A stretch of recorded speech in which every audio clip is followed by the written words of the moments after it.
இன்னைக்கு வீடியோவில் நம்ம என்ன பார்க்க போகிறோன்னா, இந்தியாவுக்கு ஒரு நேஷனல் லாங்குவேஜ் தேவைப்படுது. அதுக்கு என்ன லாங்குவேஜை சூஸ் பண்ணலான்னு சொல்லிட்டு நேரு பார்த்தீங்கன்னா பார்லிமெண்ட்டில் கொஷின் பண்ணுறாரு.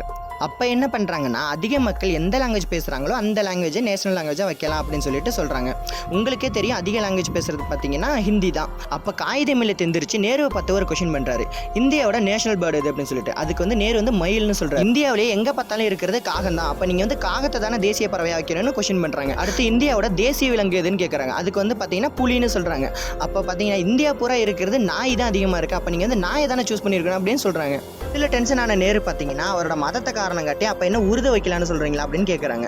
அதுக்கு காகிதமில்லைக்கு ஒரு ரிப்ளை கொடுத்தாரு பாருங்க, இஸ்லாம் எங்கள் வழி, இன்ப தமிழே எங்கள் மொழி அப்படின்னு சொல்லிட்டு பார்த்தீங்கன்னா பார்லிமெண்ட்டில் சொல்கிறாரு. அதனால மிஸ்டர் நேரு பெரும்பான்மை எப்பயும் எதையுமே தீர்மானிக்காதுன்னு சொல்லிட்டு, நான் அல்லான்னு கூப்பிட்றதுக்கு முன்னாடி அம்மானு கூப்பிட்டுட்டேன், அதனால தமிழை நீங்கள் தேசிய மொழி ஆக்கணும்னு சொல்லிட்டு ரெக்வஸ்ட் பண்ணுறாரு. இதனால தான் கைஸ் நாட்டில் நடக்கிற மத பிரச்சனை தமிழ்நாட்டில் எப்பவுமே நடக்கிறது இல்லை.